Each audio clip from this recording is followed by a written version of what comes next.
समय, काल, जिसके आगे बड़े से बड़ा सम्राट भी घुटने टेक देता है, जिसके आगे लोहे की जंजीरें जंग बन जाती हैं और पहाड़ रेत बन जाते हैं। हम सब इसी समय के गुलाम हैं, है ना? हम सब भाग रहे हैं कल को बेहतर बनाने के लिए या फिर बीते हुए कल के पछतावे में। लेकिन क्या हो अगर मैं आपसे कहूं कि समय का ये चक्र तोड़ा जा सकता है? क्या हो अगर मैं आपसे कहूं कि आपका भाग्य आपके हाथों की लकीरों में नहीं बल्कि आपकी सांसों के बीच में आने वाले उस 5 मिनट के गैप में छुपा है, जिसे दुनिया के 99% लोग जानते ही नहीं है?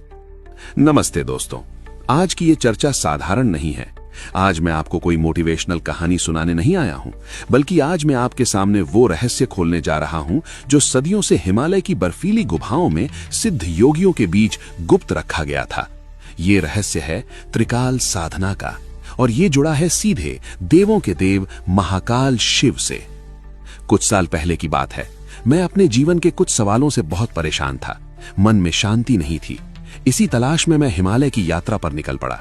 केदारनाथ से कुछ किलोमीटर ऊपर, जहां आम यात्रियों का जाना मना होता है, वहां मेरी मुलाकात एक ऐसे योगी से हुई जिनकी उम्र का अंदाजा लगाना नामुमकिन था। उनके शरीर पर सिर्फ भस्म थी, लेकिन उनकी आंखों में ऐसा तेज था जैसे साक्षात सूर्य चमक रहा हो। वो कोई साधारण साधु नहीं थे, वो रिद्धि सिद्धि के स्वामी थे। मैंने डरते डरते उनसे पूछा, महाराज, इंसान अपना भाग्य क्यों नहीं बदल पाता? हम इतनी मेहनत करते हैं, फिर भी दुख हमारा पीछा क्यों नहीं छोड़ते? वे जोर से हंसे। उनकी हंसी में बादलों जैसी गर्जना थी। उन्होंने मेरी आंखों में देखा और कहा, मूर्ख, तू भाग्य बदलना चाहता है, लेकिन तुझे तो यह भी नहीं पता कि तू कब जिंदा है। मैं हैरान रह गया। मैंने कहा, मैं समझा नहीं महाराज। तब उन्होंने मुझे जो बताया वो आपके होश उड़ा देगा। उन्होंने कहा, देख बालक, ये पूरा ब्रह्मांड, ये नदियां, ये पहाड़, सब कुछ त्रिकाल यानी 3 कालों में बंधा है, भूत, भविष्य और वर्तमान। लेकिन शिव महाकाल हैं। वो काल से परे हैं। और इंसान का दुर्भाग्य ये है कि उसका शरीर तो वर्तमान में होता है, लेकिन उसका मन या तो मरे हुए भूतकाल की राख कुरेद रहा होता है या फिर आने वाले भविष्य के सपने देख रहा होता है। तेरा शरीर यहां बैठा है, लेकिन तेरी ऊर्जा, तेरा प्राण या तो पीछे बह रहा है या आगे। और जब तक तेरी ऊर्जा अभी यानी इस क्षण में नहीं रुकेगी, तब तक तू सृष्टि से नहीं जुड़ सकता। तब तक तू भाग्य का गुलाम रहेगा। दोस्तों, उनकी ये बात मेरे दिल में तीर की तरह लगी। हम सब यही तो कर रहे हैं। हम मंदिर में बैठे होते हैं, लेकिन दिमाग ऑफिस में होता है। हम खाना खा रहे होते हैं, लेकिन दिमाग फोन में होता है। हम त्रिकाल में बटे हुए हैं। इसीलिए हमारी शक्ति, हमारी मैनिफेस्टेशन पावर काम नहीं करती। योगी महाराज ने आगे कहा, भाग्य कोई लिखी हुई किताब नहीं है, ये एक ऊर्जा का प्रवाह है। और इस प्रवाह को मोड़ने के लिए तुझे 24 घंटे तपस्या करने की जरूरत नहीं है।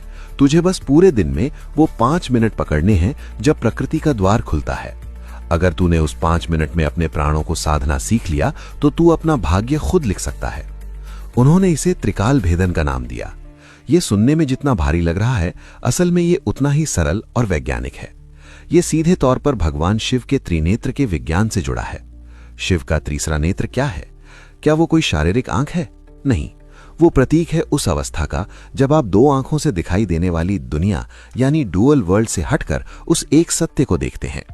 उस योगी ने मुझे एक ऐसा गुप्त नियम बताया, एक ऐसा 5 मिनट का भाग्य सूत्र दिया, जिसे अगर आपने अगले 21 दिनों तक कर लिया तो यकीन मानिए, आपके जीवन की रुकी हुई गाड़ियां, आपके अटके हुए काम और आपके मन की बेचैनी, सब कुछ ऐसे गायब हो जाएगा जैसे कभी था ही नहीं। ये सूत्र आपकी फ्रीक्वेंसी को ब्रह्मांड की फ्रीक्वेंसी से मैच करा देता है। लेकिन इसे समझने के लिए आपको पहले यह समझना होगा कि आपकी सांस और समय के बीच का रिश्ता क्या है।